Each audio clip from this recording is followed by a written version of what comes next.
ორმა ტერორისტმა მამაშვილი იყვნენ, ესენი მუსლიმი მამაშვილი, რომლებმაც ჩაატარეს ტერაქტი. ჩვენ როგორც გვპირდებიან, რომ შეიძლება ის კომპაქტურად ჩაასახლებენ აქ აზიიდან და აფრიკიდან მოქალაქეებს, ისინი რაღაც ჩვენი ქვეყნის და ჩვენი ერის ერთგული ისინი მამული შვილები გახდებიან, იქ ჩამოსახლებული მიგრანტები მამაშვილთან, რომლებიც თან ავსტრალიის მოქალაქეები იყვნენ, მაგ იუდაურ დღესასწაულზე, ხანუკაზე, გუშინ ხანუკას დღესასწაული იყო, ცეცხლი გაუხსნეს მშვიდობიან მოქალაქეებს და 16 ადამიანი მოკლეს. მათ შორის მცირეწლოვანი ბავშვები, ერთი საერთოდ 10 წლის იყო, შეუულებრივად დაუნდობლად ხალხი დახოცეს.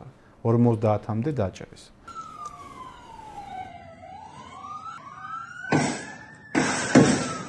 Oh!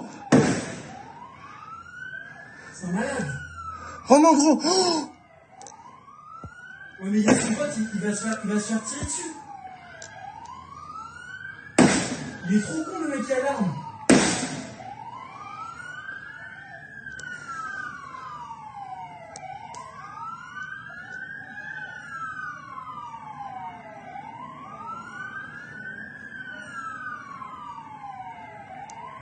Le mec il est hyper courageux.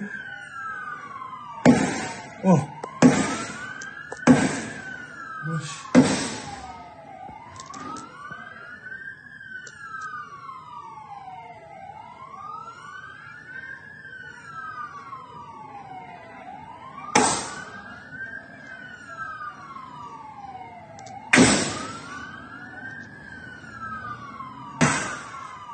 En gros, il a récupéré l'arme du mec qui... Tu sais, il l'avait pris dans sa main, là. Mais il y en a un deuxième, là. Ils sont tous les deux sur le bridge. Oui, oui, j'ai vu. Tu les vois, les deux? Ouais. Mais gars, je comprends pas ce qui se passe, gars. Je suis terrorisé. Mec, c'est un attentat, frère. Eh, il y en a un, il est en dessous du bridge. Mais genre, c'est un attentat devant nos yeux? Ouais. Gars, une minute de plus, on était dehors. რამდენი ფაქტი უნდა მოხდეს? ანუ მაინც და მაინც იგივე ჩვენთანაც უნდა მოხდეს?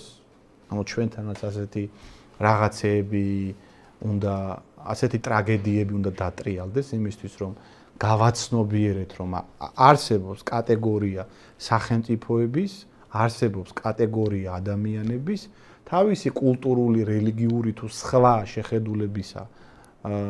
შეხედულებიდან გამომდინარე, რომელთა მასიური შემოყვანა არავითარ შემთხვევაში არ შეიძლება. ანუ მეტი რა უნდა მოხდეს? ანუ მაინც და მაინც აქაც ბავშვები უნდა დაიხოცონ, რაღაცა ტერაქტი უნდა მოხდეს იმისთვის, რომ საზოგადოებამ გავაცნობიეროთ, რომ ბიჭო, ყველგან მოხდა ერთი და იგივე. ანუ ყველგან არის ერთი და იგივე ქრონოლოგია. გინდ ევროპა ავიღოთ, გინდ ამერიკა ავიღოთ, გინდა ავსტრალია ავიღოთ, ანუ სხვადასხვა კონტინენტია, მაგრამ სადაც ერთი და იგივე პოლიტიკა გატარდა, ერთი და იგივე შედეგი მიიღეს.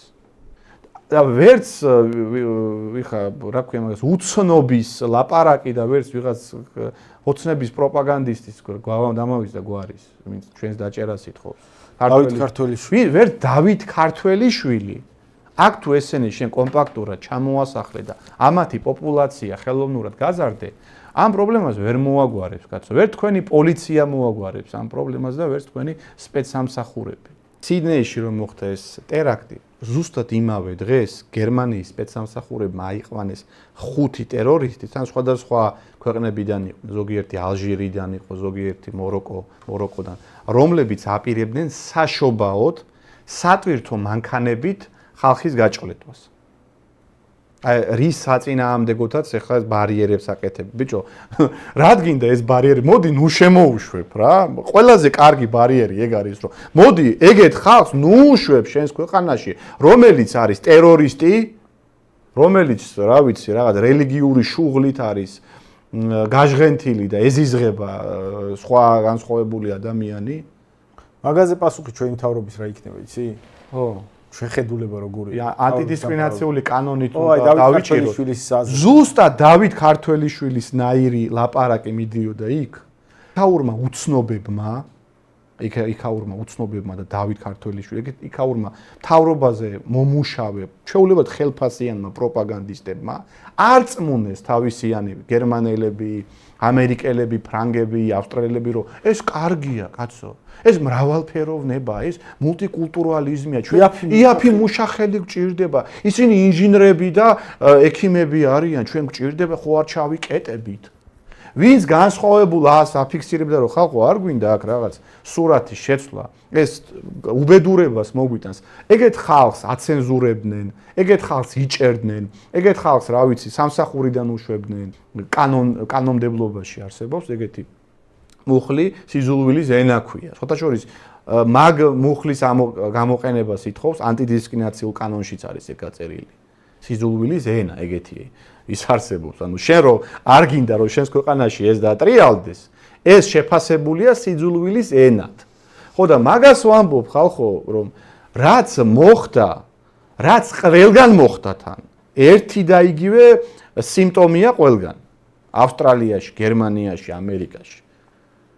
იგივეს აპირებს ახლა ხელისუფლება, თან ის ორლარიანი პროპაგანდისტები ზუსტად იგივე ტექსტით გამოდიან, შენ ქსენოფობი ხარ, რასისტი ხარ, რაღაც უნდა დაგიჭირონ, არ უნდა კონდეს გაპროტესტების უფლება. აი ზუსტად ერთი ერთში.